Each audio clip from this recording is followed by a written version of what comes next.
Hello all, and welcome back to the YouTube channel of All Day Chess TV. Today we're going to solve some puzzles. I'll be setting up a couple puzzles on the online board and we can work together and try and find the solution. Make sure you pause the video before I give my explanation and the solution so you can try it by yourself. So today we're going to be covering mate in one puzzles. So guys, what are we waiting for? Let's get started with the puzzles. So guys, this is puzzle 1. And right away we know that it's white's turn to move. But we also know that black has a threat. If it was black's turn to move, he could play queen to d1, which is check.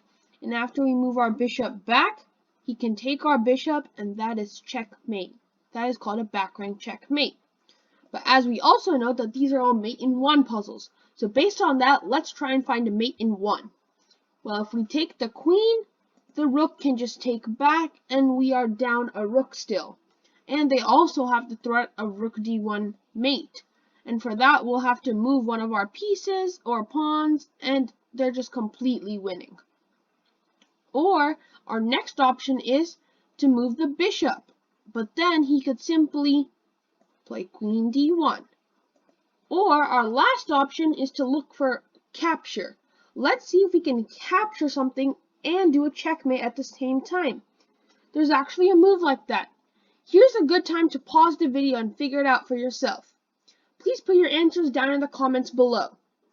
And guys, yes, it is correct. We play queen takes g7, and that's very nice checkmate, as the king can't move anywhere, and he's in check by the queen. So guys, based on this, let's move on to puzzle 2. So guys, now we're on to puzzle 2. Let's see what this puzzle has to offer for us. So, we see that we have a queen, a knight, and a rook, and our opponent has a queen and 2 rooks. So our opponent is up in exchange. That's the term when your opponent is up a rook for a knight, let's say, or a queen for a rook. Like, they have a higher material piece, and you have a lower material piece. So in this case, we both have queen and 1 rook, but he has a rook and we have a knight. So he's up in exchange. And it's white's turn to move. And let's see, if it was black's turn to move, what would they do? Well, they would play queen takes b2, which would be check, not checkmate, because they have this king d2 square, and then it would get very messy and complicated. But thankfully, since it's white's turn to move, we have a threat, which is checkmate. So right here, we can see that we actually have a very nice checkmate. But first, let's see the options that we can play. Well, we can either play king d2 and try and run away, though there is a mate in one here, which is better, because we want to win the game, not just run around like a coward. And then we also know that we can take this rook with our queen. That's not a good move either, because either the rook can recapture, or they can capture with their king, which is what they would most likely do. And then there's another option. We could bring our rook to this h1 square to try and keep more pressure on the king side. But then again, that would lead to queen takes b2, and it would get very troubled and messy for us. So this is actually a very common mating pattern, which you should know. And it's actually queen takes h7. This move delivers a very nice checkmate because it stops king g7 and it stops king h8. So guys, I hope you like puzzle 2. And now let's move on to puzzle 3. Now let's dive into puzzle number 3. In puzzle number 3, we can see that this is an endgame. There aren't many pieces for both sides of the board. Right here we see that black only has his king, and the king is in the corner. When you play an endgame, you definitely don't want your king in the corner, as it's the easiest place to checkmate as there aren't many squares for the king. As we can see here, the king has no squares, because he can't come to a7 because of the bishop, he can't come to b7 because of the king, and he can't come to b8 also because of the king. So we know that if we give him a check, he will be done for. It will be checkmate. So we know that we shouldn't move the bishop anywhere, because let's say we move the bishop to h2 or something, right? Then the king has the a7 square, and we're just giving him more and more space. So we don't want that to happen. Same as if we move our king, because right here our king's doing a great job guarding both these squares, and we don't want it to move anywhere. So what is the one piece that we aren't using?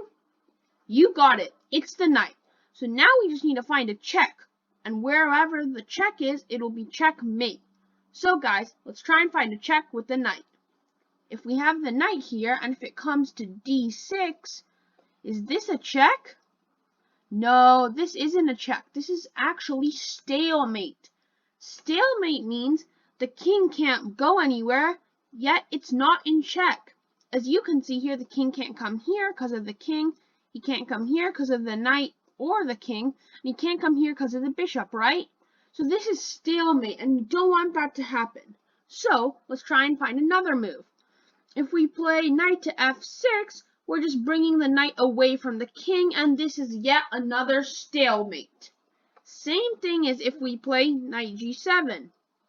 So the knight has one more move. Let's see if you guys can find it. Right now, pause the video and see if you can find it, and make sure to put your answer down in the comment section below.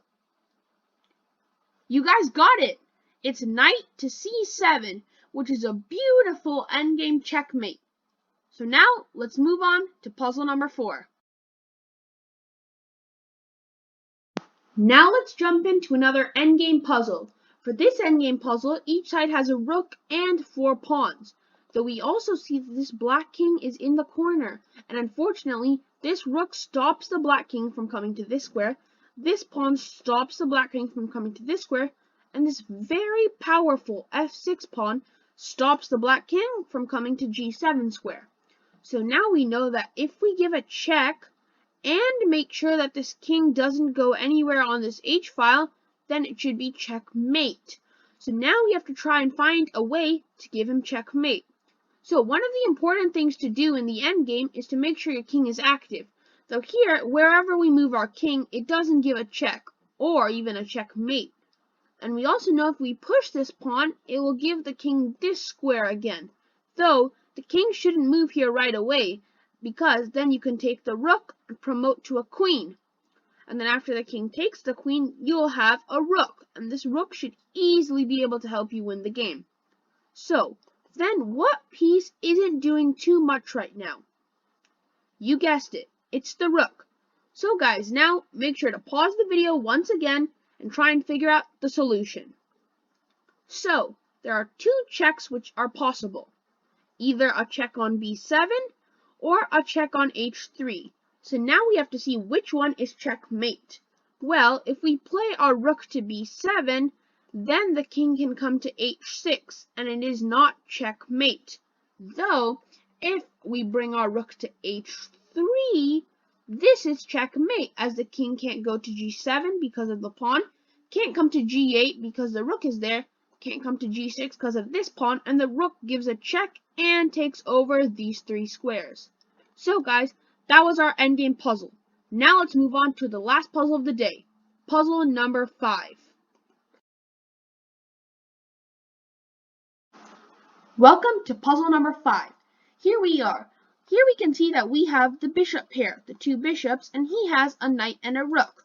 We also know that this king can't go much anywhere because this knight is blocking this square, the rook is blocking this square, and these 2 squares are guarded by this almighty bishop on f4.